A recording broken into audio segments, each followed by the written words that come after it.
Il a comparu devant le tribunal, accusé d'avoir agressé un policier calme et silencieux, une accusation qui avait du poids simplement parce que le policier l'avait affirmé. Le tribunal l'a cru sur parole sans poser de questions.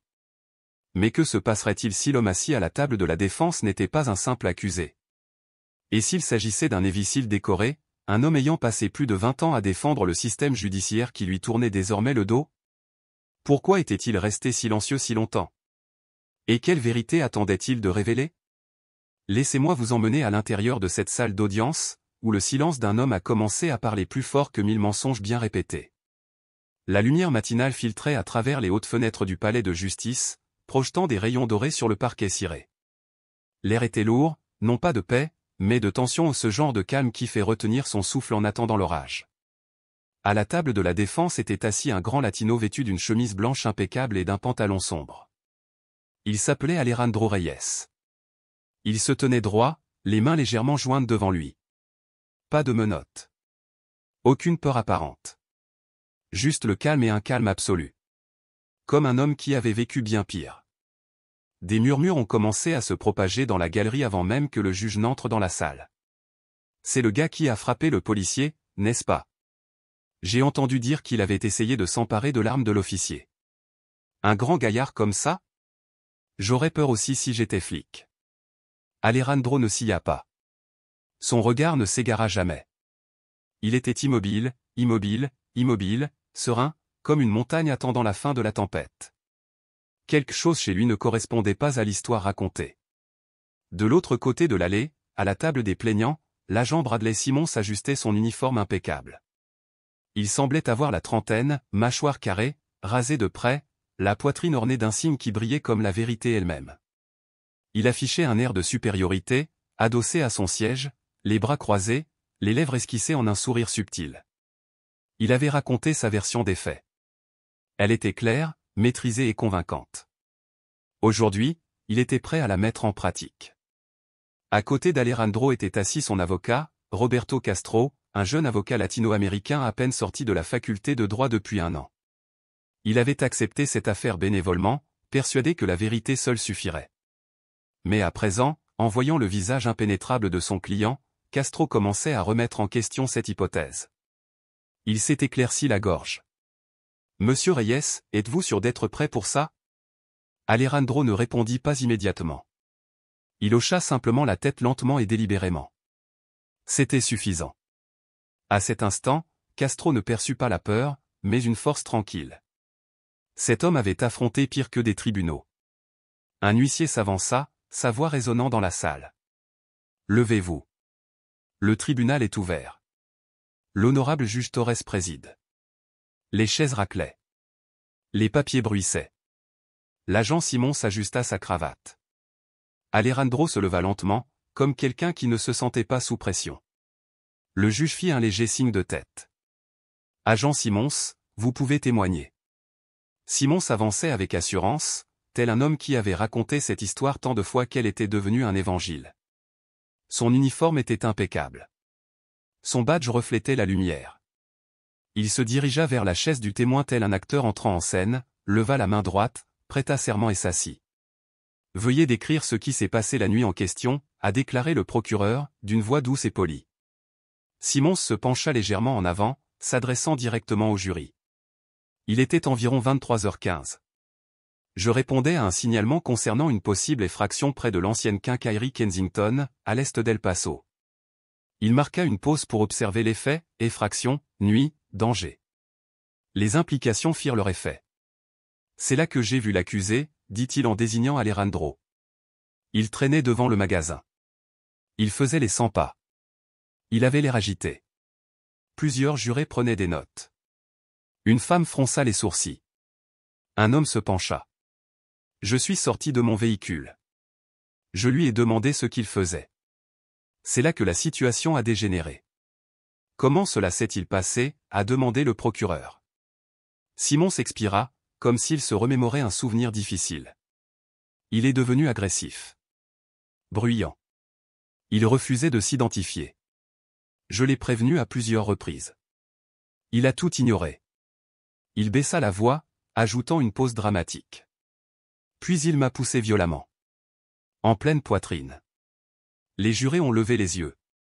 Et quand j'ai essayé de le maîtriser, a poursuivi Simons, il s'est jeté sur mon arme. Je n'ai pas eu d'autre choix que de le maîtriser. Un hoquet de surprise s'éleva dans la galerie. Le juge n'avait pas rappelé à l'ordre. Il n'en avait pas besoin. Le procureur hocha lentement la tête. Vous sentiez que votre sécurité était menacée? Absolument, répondit Simons sans hésiter. J'ai suivi le protocole à la lettre.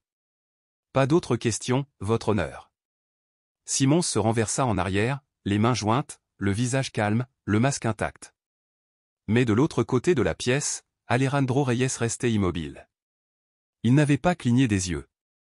Il n'avait pas serré les poings. Il n'avait même pas bougé. Mais ces yeux-là suivaient chaque mouvement de Simons, chaque tressaillement, chaque mot. Les yeux d'un homme entraîné à lire la vérité sous la surface. Il l'avait vu. Le frémissement des doigts sur la cuisse de Simons lorsqu'on l'interrogea sur la poussée. Le léger silence avant de déclarer, il a tendu la main vers mon arme. Alejandro n'a rien dit. Parce que parfois, la vérité ne crie pas. Elle attend. Elle observe. L'ambiance dans la salle d'audience a changé. Pas bruyamment, mais comme une marée qui se retire avant que quelque chose ne se brise. Simons termina son témoignage et retourna à la table des plaignants. Un sourire satisfait se dessina sur ses lèvres. Le jury continua de prendre des notes. Le juge se pencha en arrière. J'avais l'impression qu'une version de l'histoire commençait à prendre de l'ampleur. Roberto Castro était assis, raide, à la table de la défense, serrant son stylo comme une bouée de sauvetage. Ses doigts tremblaient tandis qu'il se penchait vers Alejandro et murmurait, « Si on ne commence pas à infiltrer cette histoire, ils vont croire chaque mot. » Alejandro ne le regarda pas. Son regard resta fixé sur la barre vide, inflexible, tel un soldat observant une embuscade se dérouler. Immobile. Patient. Mortel. Dis quelque chose, siffla Castro. N'importe quoi. Alejandro se retourna enfin. Sa voix était basse, calme, mais chargée d'une force de fer. Roberto, dit-il, j'ai été entraîné à survivre dans le silence, pas dans la panique et le bruit. Il marqua une pause, puis ajouta, presque pour lui-même, la vérité à sa propre voix. Quand elle est prête, elle parle. Castro cligna des yeux. Il ne comprenait pas encore. Mais la lourdeur du ton d'Alejandro le fit cesser d'insister. De l'autre côté de la pièce, l'agent Simons jeta un nouveau coup d'œil. Toujours souriant, mais pour la première fois, son sourire paraissait forcé. Il fixait trop longtemps un homme qui refusait de réagir. La galerie murmura. Pourquoi ne dit-il rien? Si j'étais innocent, je le crierais. Mais il ne voyait pas ce que Castro commençait à comprendre. Alejandro n'était pas gelé. Il attendait. Tel un soldat sous le feu au ras du sol, respirant lentement, laissant l'ennemi parler en premier, attendant le moment où il irait trop loin. Et quand il le ferait, il serait prêt. Et quand ce moment arrivait, il ne se contentait pas de réagir, il démantelait tout. La salle d'audience était silencieuse, mais pas paisible. C'était le genre de silence qui règne juste avant l'orage, pesant et suffocant. Alejandro Reyes monta à la barre avec le même calme et la même sérénité qu'il avait conservé depuis le premier jour du procès. Il ajusta le microphone, non par nervosité, mais par souci de précision. Chaque mouvement de son corps était clair, j'ai vécu bien pire que ça. Le procureur s'est avancé vers lui, bloc-notes à la main, avec l'air de quelqu'un qui savait déjà comment l'histoire allait se terminer. Monsieur Reyes, commença-t-il, pouvez-vous nous dire ce que vous faisiez la nuit de l'incident? Alejandro ne le regarda pas. Ses yeux se fixèrent sur le jury. J'attendais un Uber. Je venais de dîner avec un ami. La voix du procureur prit une tournure suspecte. Où attendiez-vous exactement? Devant l'ancienne quincaillerie, sur le trottoir. Elle était fermée. Alors tu traînais. Alejandro marqua une pause, laissant le mot de flâner un goût amer planer dans l'air. Il restait silencieux. Ne bloquant personne, ne faisant pas de scène. Il attendait simplement. Certains jurés s'agitèrent sur leur siège. Le procureur insista, la voix chargée d'insinuation. L'agent Simons semblait agité. Vous décririez-vous ainsi? Alejandro se tourna finalement vers lui, lentement, délibérément. J'étais fatigué. Il était tard. Mais je n'étais pas agité. Jusqu'à ce qu'on m'approche. Approcher? Comment? La mâchoire d'Alejandro se serra légèrement. Il ne s'est pas présenté. Il s'est juste approché, m'a braqué une lampe torche sur le visage et a commencé à me poser des questions. Il voulait savoir ce que je faisais là. Il se tourna vers le jury, la voix posée ni suppliante, ni colérique. Juste factuelle. Je lui ai demandé pourquoi il m'interrogeait. Et c'est là qu'il a dit. Sa voix baissa. Les mots tombèrent dans la salle d'audience comme des briques de plomb. Tu dois apprendre à obéir. La salle s'agita avec inquiétude. Un frisson de malaise parcourut l'assistance. Un juré cligna des yeux à plusieurs reprises, un autre griffonna quelque chose sur un bloc-notes sans lever les yeux. Le juge leva son marteau, avertissant la salle, mais il ne frappa pas. Pas encore. Le procureur a redressé sa cravate. Ses yeux se sont rétrécis. C'est une accusation lourde. Avez-vous des preuves que l'officier a dit ça? Il n'y a pas d'enregistrement, répondit Alejandro d'un ton neutre. Sa caméra corporelle ne fonctionnait pas cette nuit-là. Il laissa le silence faire son œuvre. Puis, fissure le marteau du juge a finalement sonné. Mais il était trop tard. Les mots avaient retenti, et leur écho commençait à se propager. La salle d'audience murmura. Simons, assis à la table des plaignants, regardait droit devant lui, le visage figé, même si un léger tressaillement dans sa joue trahissait quelque chose de caché. Le procureur a changé d'avis. Monsieur Reyes, avec tout le respect que je vous dois, vous êtes un adulte. Il est possible que l'agent Simons se soit senti physiquement menacé par votre ton, votre posture? Alejandro ne répondit pas immédiatement. Il laissa la question en suspens. Menacé par moi, pour avoir posé une question? Son regard se porta sur Simons, puis de nouveau sur le jury. Je n'ai pas élevé la voix. Je n'ai pas levé la main. J'ai posé une question.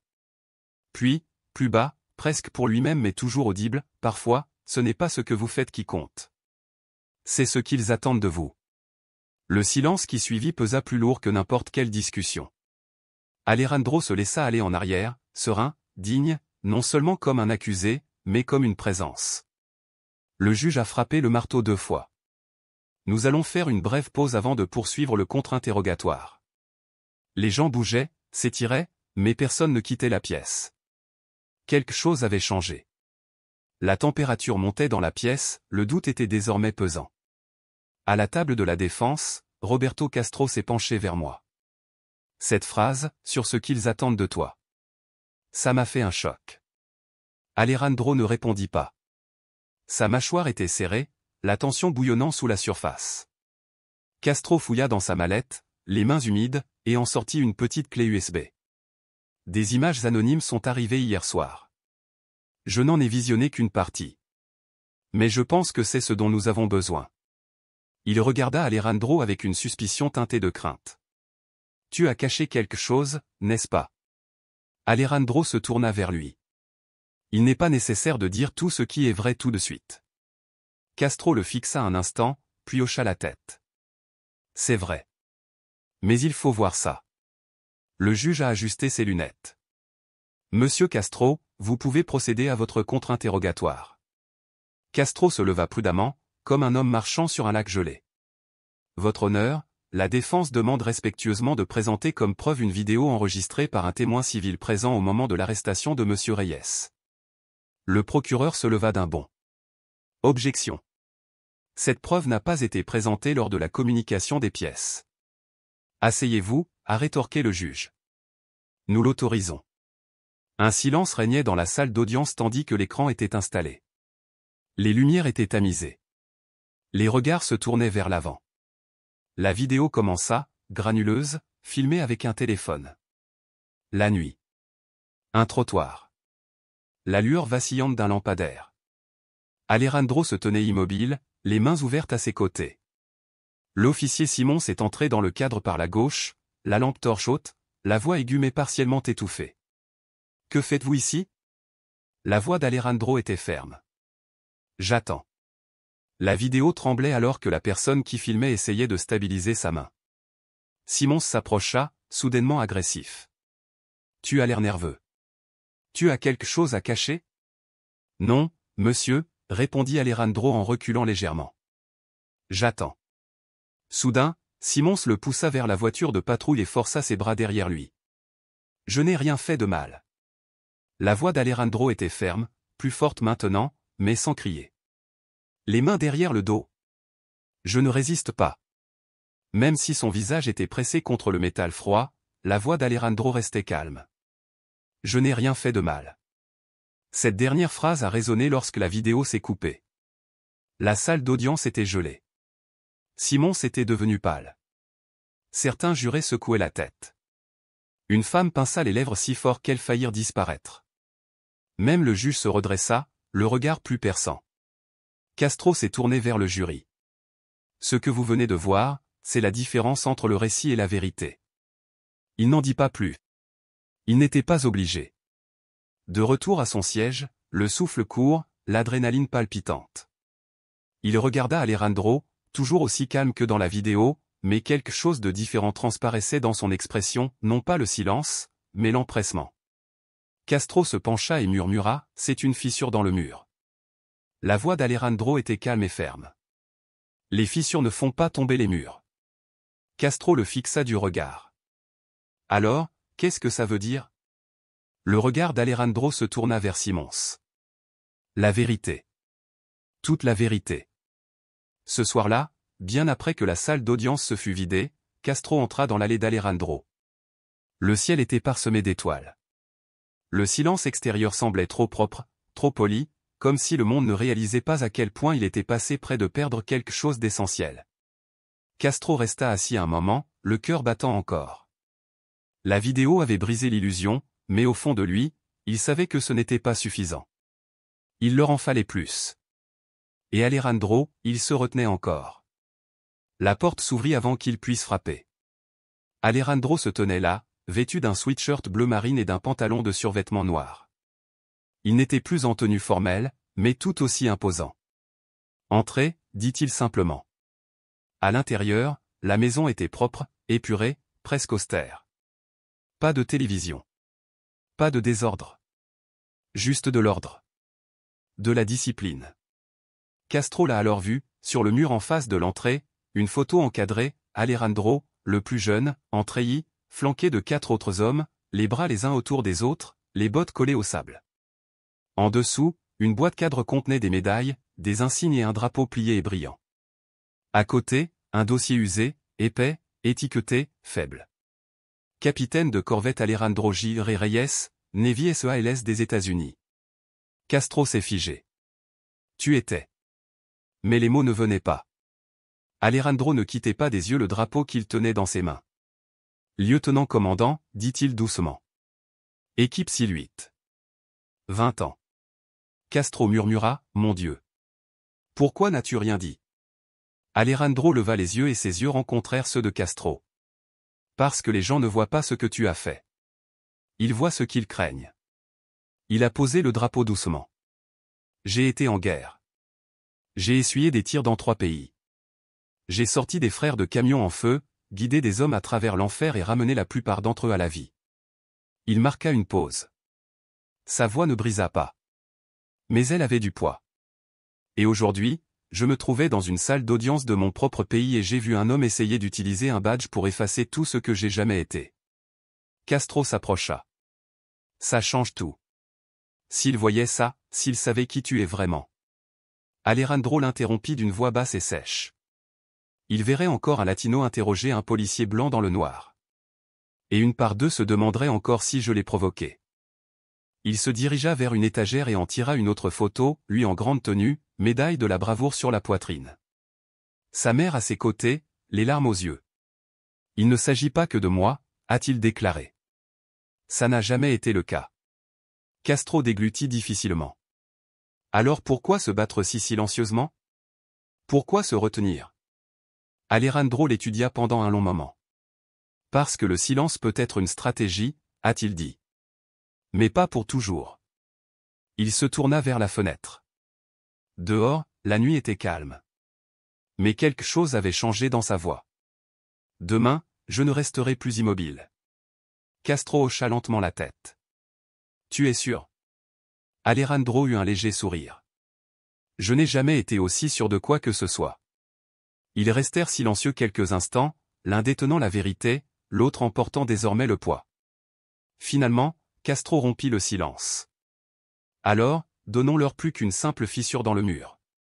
Alejandro hocha la tête d'une voix ferme et assurée. Démolissons-le. Le lendemain matin, la salle d'audience semblait transformée, ni plus bruyante ni plus bondée, mais plus pesante, comme si chacun pressentait quelque chose qui se profilait. Quelque chose d'indéfinissable, mais inoubliable. Alejandro Reyes était assis à la table de la défense, les mains jointes, le visage impassible.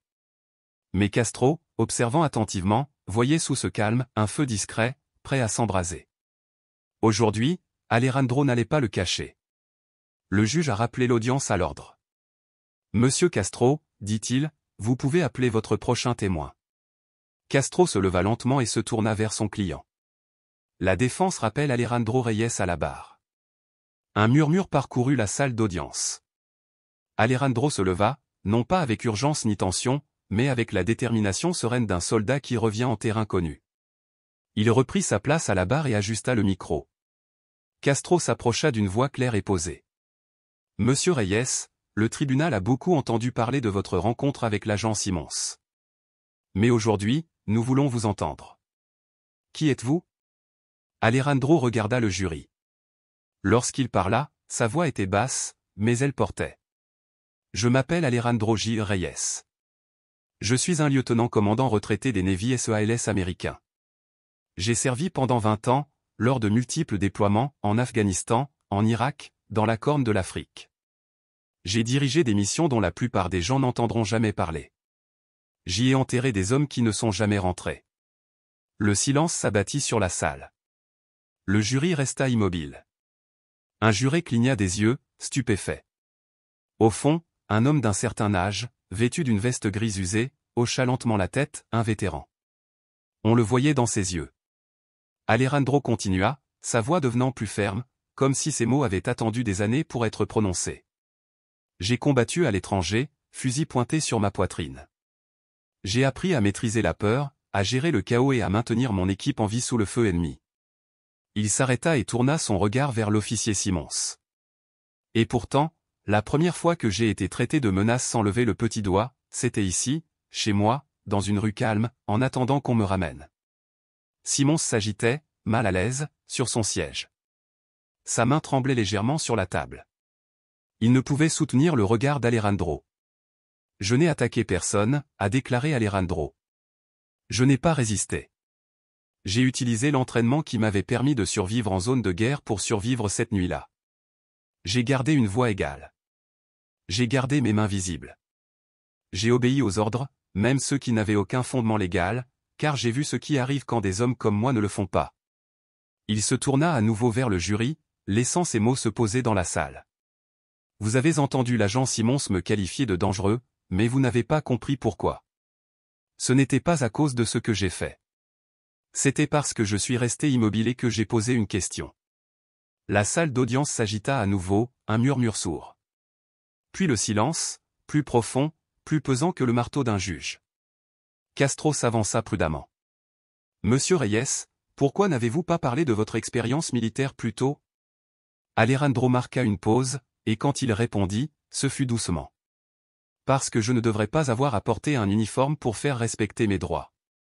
Je ne devrais pas avoir à prouver ma valeur ni à un policier, ni à un tribunal, ni à personne. Il jeta un coup d'œil à la galerie, au visage de ceux qui avaient murmuré à son sujet quelques jours plus tôt. Je l'ai gardé pour moi parce que je voulais être traité comme un citoyen, pas comme un soldat, juste comme un homme, debout sur un trottoir. Le juge resta immobile. Le procureur baissa les yeux, les lèvres pincées. Au dernier rang, le même vétéran se leva. Il ne dit rien. Il leva simplement la main en un salut silencieux. Une femme dans la galerie essuya une larme. Un juré baissa son stylo et joignit les mains, comme si prendre des notes n'avait plus d'importance. Simons paraissait plus petit, épuisé. Ses doigts agrippèrent le bord de la table. Son regard ne revint jamais vers Alejandro. Parce que certaines vérités sont trop lourdes à affronter. Et Alejandro Reyes ne ressemblait plus à un homme luttant pour laver son nom, mais à un homme rappelant à la nation qui il avait toujours été. La salle d'audience est restée silencieuse, non pas par respect pour l'autorité, mais parce que les gens ont réalisé qu'ils avaient peut-être cru à la mauvaise histoire. Simons retourna à la barre. Les mains sur les genoux. Les épaules voûtées. Sa suffisance disparut.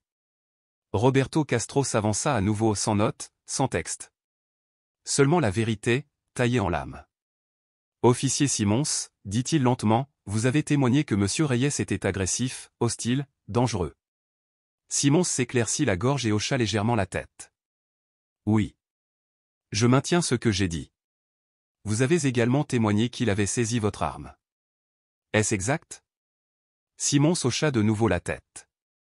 Mais nous avons tous vu la vidéo, a déclaré Castro. Nous l'avons encore vue. Nous l'avons entendu dire, je ne résiste pas. Nous avons vu ses mains, ouvertes, visibles. Simons remua. Sa mâchoire se serra. Mais il ne dit rien. Castro s'est rapproché. Dites-moi, officier. Avez-vous honte d'accuser un imbécile décoré ou quelqu'un qui a risqué sa vie en combattant les talibans d'être dangereux, simplement parce qu'il est grand, fort et latino? Ce dernier mot a claqué comme un fouet dans la salle d'audience. Simons cligna rapidement des yeux. Je ne savais pas qui c'était. Exactement, rétorqua Castro. Tu ne le savais pas. Mais tu as quand même décidé. Il laissa le silence s'étendre. Un silence qui força l'inconfort à remonter à la surface. Vous avez vu un latino sur un trottoir, et la seule chose que vous avez atteinte plus rapidement que votre arme était une conclusion. Je me sentais juste, menacé, marmonna Simons.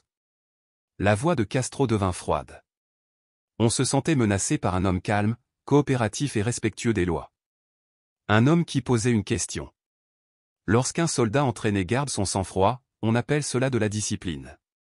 Mais si ce soldat est latino, on parle soudain de danger. Il marchait lentement, les yeux rivés sur les jurés. Lorsqu'un homme comme Alejandro Reyes qui a traversé des zones bombardées, mené des missions de sauvetage, s'est tenu entre les balles et son pays garde le silence, il est suspect. Lorsqu'il pose une question, c'est un défi. Lorsqu'il ne bronche pas, c'est une menace. Il se tourna vers Simons et le désigna du doigt, sans hostilité, juste le poids de la vérité. Mais quand vous avez menti, quand vous avez transformé un citoyen en criminel pour protéger votre récit, le système appelle toujours cela, faire son travail. Le jury n'a pas bougé. Il n'a pas cligné des yeux. Juste absorbé. Nous disons que nous voulons de l'ordre, a poursuivi Castro à voix basse, mais l'ordre sans justice n'est que du contrôle. Il s'arrêta, reprit son souffle, puis croisa leurs regards. Alejandro Reyes ne résistait pas à son arrestation. Il résistait à son effacement. Il laissa les mots se poser. Il a refusé de devenir un autre nom qu'on murmure quand il est trop tard. Il est resté en vie. Et maintenant, il est là, non seulement pour laver son honneur, mais pour vous demander si la vérité compte encore. Ou si elle n'a d'importance que lorsqu'elle vient de quelqu'un qui a l'air digne de ce nom. Il retourna à la table de la défense. Simons fixait ses mains pâles et immobiles. Même le juge resta silencieux. Le jury revint. Leur visage était calme, mais différent. Changé. Leur pas plus lent, comme s'ils portaient désormais quelque chose de plus lourd, non seulement des preuves, mais aussi une conscience. Le juge regarda la présidente, une femme d'âge moyen au regard fixe et à l'autorité tranquille. « Madame la présidente » a-t-il demandé, « le jury a-t-il rendu son verdict ?» Elle se leva et hocha la tête. « Nous l'avons fait, votre honneur. Dans l'affaire opposant l'État à Alejandro Reyes, pour résistance à l'arrestation, nous déclarons l'accusé non coupable. » À murmure rose. Concernant l'accusation d'agression contre un policier, nous déclarons le défendeur non coupable. Pendant un instant, le temps s'arrêta. Puis, doucement au début, les applaudissements s'élevèrent de la part d'inconnus, de ceux qui avaient autrefois douté de lui. Le juge frappa son marteau. « À l'ordre, s'il vous plaît. » Mais sa voix manquait de force. Même lui regardait Alejandro avec une sorte de révérence. Castro se tourna vers Alejandro, les yeux écarquillés. « Nous l'avons fait, » murmura-t-il. Alejandro ne répondit pas tout de suite. Il expira simplement, longuement, lentement, avec maîtrise. Comme un homme enfin autorisé à se débarrasser d'un fardeau qu'il avait porté à travers les continents et les décennies. Le juge leva les yeux. Monsieur Reyes, vous pouvez parler si vous le souhaitez. Alejandro se leva. Cette fois, non pas en tant qu'accusé, mais en tant que porte-parole. Je tiens à remercier ce tribunal, a-t-il commencé, et ce jury, non pas de m'avoir cru, mais de m'avoir écouté. Il regarda la salle d'audience, Simons, désormais vide et silencieux, la galerie, remplie de visages incertains. Je n'ai pas gagné aujourd'hui parce que je suis un imbécile. Je n'ai pas gagné parce que je portais un uniforme ou un drapeau. J'ai gagné parce que j'ai cessé de me taire. Parce que je me suis rappelé que même la voix la plus discrète a du pouvoir et que la justice n'appartient pas seulement aux bruyants ou aux privilégiés. Elle appartient à ceux qui sont prêts à se lever quand le plus dur est de rester seul. Il regarda une fois de plus le jury. Je me tenais sur un trottoir, sans armes, et j'ai posé une question. C'est pour ça qu'on m'a traité de menace. Mais j'ai été confronté à de vraies menaces. Et laissez-moi vous dire, la vérité n'en a jamais fait partie. Un silence s'abattit. Puis une voix d'enfant rompit le silence. Maman, je veux être comme lui. Toutes les têtes se tournèrent. Un jeune garçon latino, d'un accent grave peine 10 ans, était assis à côté de sa mère. Les yeux écarquillés, les mains agrippées au banc. Elle sourit et le serra contre elle. Tu le seras, murmura-t-elle. Et à cet instant, quelque chose passa entre eux au plus que de l'admiration. C'était un héritage. Alors qu'Alejandro sortait de la salle d'audience, les appareils photo ont clignoté, les journalistes ont crié son nom, mais il ne s'est pas arrêté. Il n'avait pas besoin de ce bruit. Il avait déjà été entendu.